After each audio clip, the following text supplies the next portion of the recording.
The bone sits under laboratory light, and it should not exist. A human pelvis, nearly 2,000 years old, pulled from a British garden and locked away for 2 decades before anyone understood what they were looking at. Deep puncture wounds cut into the surface, unhealed, the kind of damage no textbook prepared archaeologist to explain. This man was one of 80 headless bodies buried outside York, bodies the world called gladiators for years without real proof.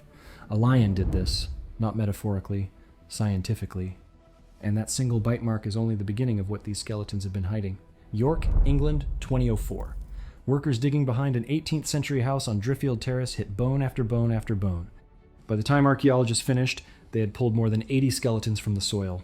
Almost all men, almost all under 45, buried in a Roman-era cemetery outside the old fortress city the Romans called Eboracum. Most were decapitated. Their skulls had been removed and placed back with their bodies, but not where a head belongs. Some rested on the chest, some sat between the legs. Some were tucked down by the feet, like an afterthought, like someone had run out of time or care. The public story formed fast, and it was irresistible. Gladiators, Britain's own arena fighters, the northern edge of an empire that built colosseums and blood sport into the fabric of its cities. Muscular men, violent deaths, a mass grave worthy of a movie. York's Guildhall put the bones on display, laid out under glass, and visitors walked past what they were told was Roman entertainment culture made physical. It was a clean story, a satisfying one, and almost immediately, it started to crack. Look at the photographs from that first excavation, and the unease is already there, buried under the excitement. Rows of skulls, separated from their bodies, sitting at strange angles in a trench that archaeologists had to record carefully before a single bone was lifted. Whoever buried these men did not do it in panic. The graves were dug with intention, the skulls were placed with deliberate, if inconsistent, care. That single contradiction, order without explanation, is the kind of detail that keeps a mystery alive long after the initial headlines fade. Because gladiators, historically, did not usually lose their heads. Roman arena combat had rules, referees, medical staff, even surrender gestures. Losing fighters were sometimes finished off, but ritual decapitation from behind with a single sharp blade was not the standard signature of a sporting death. It looked more like execution, or something closer to a battlefield killing. 60% of the bodies at Driffield Terrace had been beheaded. Of the skeletons where the neck bones survived well enough to check, nearly 80% showed the same fate. That is not incidental violence. That is a pattern repeated for generations on a hillside outside a Roman city that historians thought they already understood. Look closer, and the location itself refuses to fit the disposable criminals theory. The cemetery sat on the highest ground nearby, right along the main route leading into the city. In the Roman world, that kind of placement was not accidental. High ground and visible roads were reserved for people worth remembering, not bodies dumped in shame. So archaeologists were left holding 2 contradictory facts at once. These men were buried like people of status, and they were killed like criminals, or worse. Something about that combination did not add up, and it would take 15 years, and 2 very different kinds of science, before anyone understood why. To understand what these bones were hiding, you have to understand what York actually was. Eboracum was not some forgotten outpost. It was the northernmost provincial capital of the entire Roman Empire, a legionary fortress that briefly became the seat of imperial power itself. Emperors visited, soldiers rotated through from every corner of Roman territory. It was cosmopolitan in a way most people never associate with Roman Britain, a cold, wet frontier town that somehow connected to Africa, the Middle East, and the Mediterranean core of the empire. That connection is the detail that later becomes impossible to ignore. Early study of the skeletons only deepened the suspicion. These were not soft men. Their bones were unusually robust, thickened by repetitive physical stress, the kind you get from years of combat training, not farming or trade. Many carried healed fractures. The physical record of violence survived long before the violence that killed them, and their childhoods told a darker story than their adult bodies did. Evidence of poor nutrition and disease during growth suggested many of these men came from disadvantaged households. Whoever they became later, they did not start life with privilege. Some were unusually tall. Some showed signs consistent with military training, the muscular asymmetry of men who trained one side of the body relentlessly, the way sword and shield fighters do. Every physical detail supported the gladiator theory, and yet the execution-style deaths kept undermining it. Then came the detail that should have ended all discussion, and instead opened the case wider. One skeleton, cataloged simply as SK-37, was buried decapitated like the others, but around his ankles were heavy iron rings, shackles. This was not a burial that spoke of glory or spectacle. It spoke of restraint, of a man who, in death, was still being controlled. If this was a gladiator cemetery, why does one of its residents look less like a celebrated fighter and more like a chained prisoner? Historians had no clean answer. Some suggested slaves employed at a gladiatorial school. Some suggested captives destined for the arena, held under guard until the day they were forced to perform. Others quietly wondered whether gladiator was simply the story people wanted to believe, because the alternative, an execution ground disguised as entertainment history, was less comfortable to display behind museum glass. For years, that was where the mystery sat. A cemetery full of physically imposing, violently trained, ritually beheaded men, buried with the strange ceremony of status and the harsh discipline of captivity, and nobody could say for certain who they actually were. Soldiers, punished for mutiny. Criminals, executed publicly as a warning. Gladiators, killed in the ring or after it. Every theory explained part of the evidence and ignored the rest. The bones were speaking. Archaeologists just could not fully translate the language yet, and there was a reason nobody rushed to settle it. A city's heritage identity was riding on the answer. Roman Gladiators of York is a headline that fills a museum with school children and tourists. Executed slaves and captives is a much harder story to put on a plaque. That does not mean the gladiator theory was invented for marketing. The physical evidence genuinely supports it. But it does mean the version that reached the public was always going to be the more comfortable one, polished for display, while the messier possibilities sat quietly in academic papers few visitors ever read. That changed when scientists stopped looking at the skeletons and started looking inside them. In 2016, a team from Trinity College Dublin did something that would have been unthinkable when these skeletons were first excavated.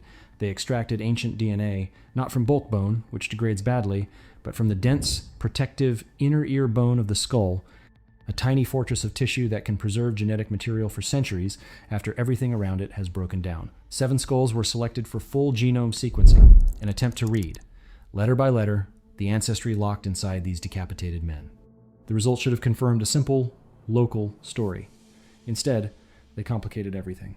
6 of the 7 men showed genetic ancestry closely matching modern populations in Wales and closely resembling an Iron Age woman whose remains had been separately recovered from East Yorkshire. That finding alone mattered. It meant these men were not foreign invaders, replacing a native population, as older migration theories once assumed. There was genetic continuity here, a thread connecting Roman-era Britain back to the Iron Age, people who lived on this land before Rome ever arrived. That, on its own, was a quiet rewrite of assumptions about who Roman Britain actually was. But the 7th man broke the pattern completely. His DNA did not match Britain at all. It pointed toward the Near East, somewhere arid, somewhere far to the southeast.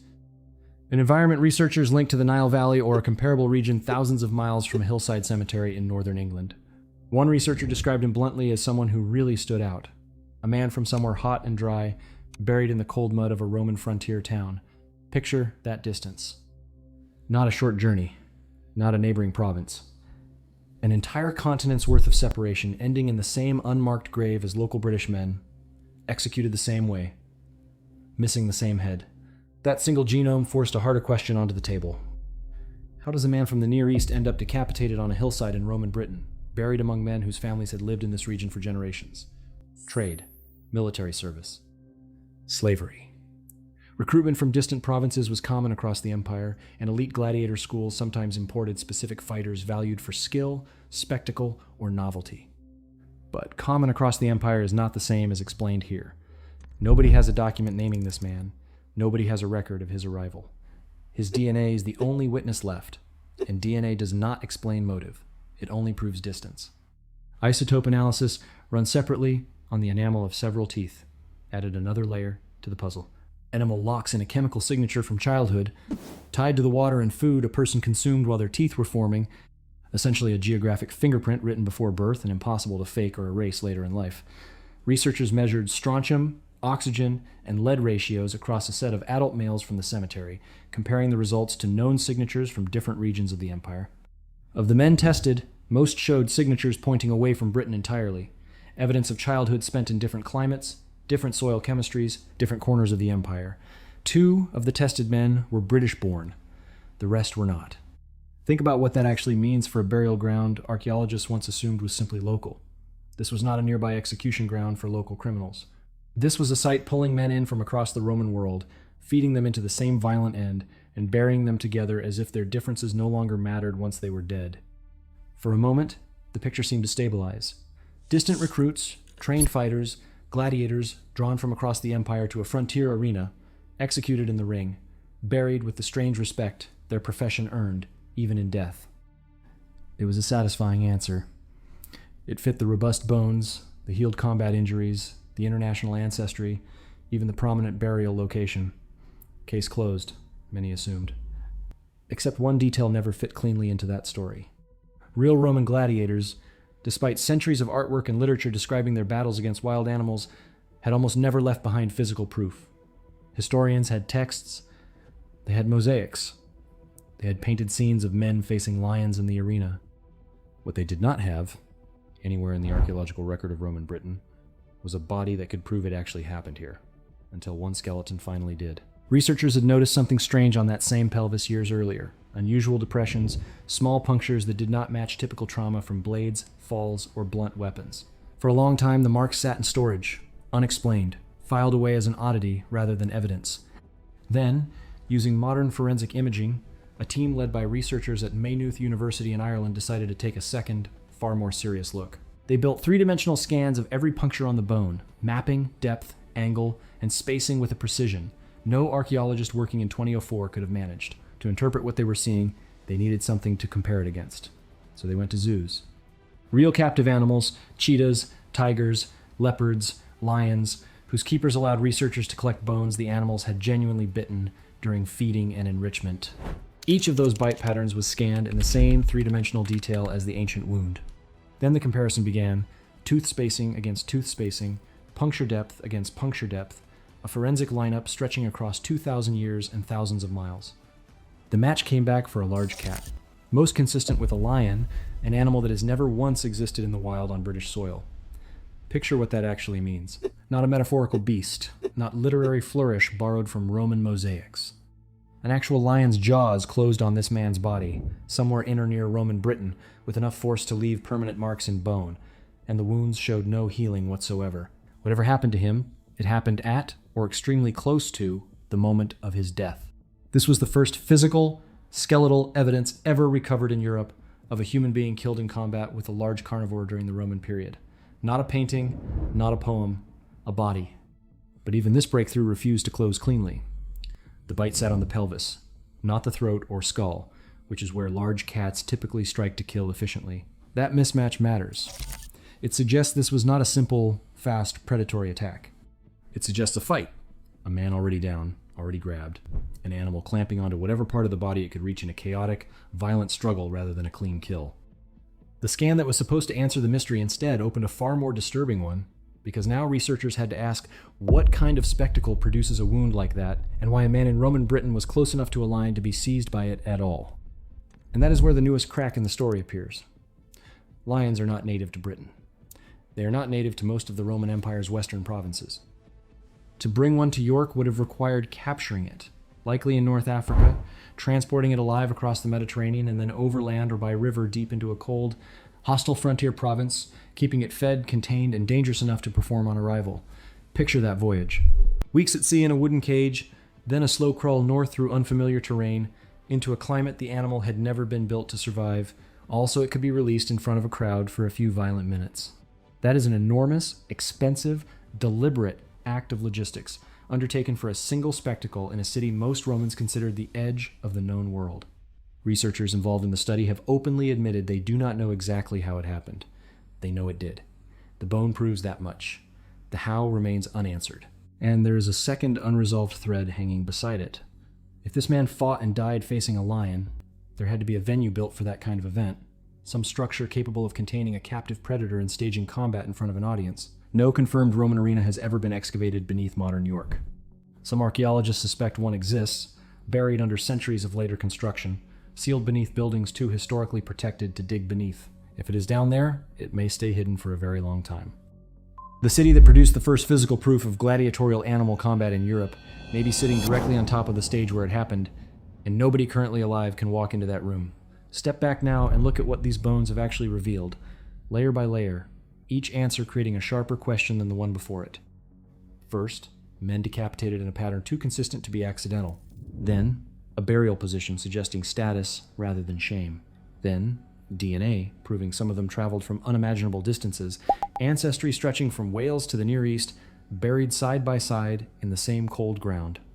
Then isotope evidence confirming most were not born anywhere near Britain at all.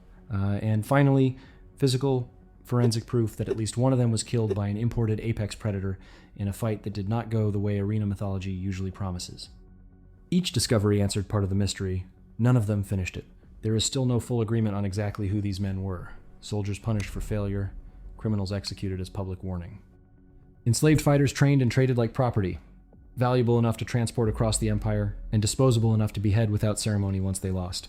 The strongest current theory favors a gladiatorial school connected to the legion stationed at York, men trained to fight, forced to fight, and buried by comrades who at least gave them a place on the hillside, even if they could not, or would not, give them back their heads. Some have floated darker, more speculative readings, ideas that sit outside confirmed archaeology but refuse to fully disappear. The idea that decapitation after death carried ritual weight in Romano-British burial custom, a symbolic act meant to prevent the dead from rising, or to strip them of power in whatever existence came next. There is no confirmed inscription, no surviving text specific to this cemetery that proves that belief was the motive here. It remains theory, folklore adjacent, emotionally powerful, and scientifically unconfirmed. What is confirmed is stranger than folklore anyway. Real men, real distances traveled, a real lion. A real unhealed wound that outlived the empire that inflicted it. This is where the story stops being ancient and starts being uncomfortably current. York's Guildhall still displays these skeletons, bones once quietly filed as unexplained trauma now presented publicly as the first confirmed evidence of Roman animal combat on British soil. That shift did not happen because someone found a new document. It happened because scanning technology finally caught up to a wound sitting in storage for 2 decades, waiting for someone to look at it the right way. Ask yourself how many other skeletons and how many other collections are sitting in identical drawers right now, marked with damage nobody has scanned closely enough yet to understand. There is tension underneath the celebration too, quiet but real. A museum benefits from a headline like First Physical Proof of Gladiators Fighting Lions in Europe. It draws visitors, funding, international coverage, a story that travels far beyond York's city walls. None of that makes the science wrong. The bite mark match is real, the forensic comparison is real, the researchers behind it are specific, credited scientists working from a published, peer-reviewed study, not speculation dressed up as fact. But it does mean the story now being told publicly is more dramatic, more marketable than the murkier reality underneath it. Men from multiple continents, some possibly enslaved or coerced, decapitated in a pattern historians still cannot fully explain, displayed to the public primarily as entertainment history rather than what may partly have been a record of exploitation and forced combat. Both things can be true at once. The bite mark is real. So is the discomfort of what produced it. A city's pride in its Roman past and the darker likelihood of trafficked, disposable fighters are sitting behind the same pane of glass, and only one of them tends to make it onto the tour. The bigger structure, the arena itself, remains the loop this story cannot close. Modern York sits on top of layers of protected historic buildings, homes, and streets that make large-scale excavation nearly impossible in the areas most likely to hide Roman construction. Somewhere beneath a city center full of shops and pubs and tourists, there may be stone walls that once held back a lion, that once absorbed the sound of a crowd watching a man lose a fight he had no realistic way of winning. Nobody currently has permission, funding, or physical access to confirm it. The strongest answer this mystery has left may be sitting under someone's basement, and it may stay there for another generation. So the next time you walk past a display of ancient bones behind clean museum glass, remember what this pelvis proves. That a wound nobody could explain for 20 years turned out to be a lion's bite. That a graveyard full of gladiators is really a graveyard full of open questions. Some answered by decapitation counts, some answered by DNA pulled from an inner ear, some answered only by tooth marks compared against animals in modern zoos, thousands of miles from where the original attack happened. History did not hand this story over willingly. Scientists had to extract it, sample by sample, scan by scan, out of bone that had every reason to stay silent. The skeletons of Driffield Terrace are still lying in that display case in York, headless, ancient, and, for the first time in centuries, partially understood, but only partially. 6 men whose ancestry says Wales, 1 man whose ancestry says the Nile, dozens more whose only remaining voice is a cut mark on a vertebra or a hole in a pelvis. Somewhere beneath the modern streets above them, the walls that watched a man face a lion are still standing in the dark, unexcavated, unlit, and completely silent, waiting for a city that may never be able to dig deep enough to find them. And until it does, the bone under the laboratory light keeps its secret half told, close enough to touch, still refusing to fully explain itself.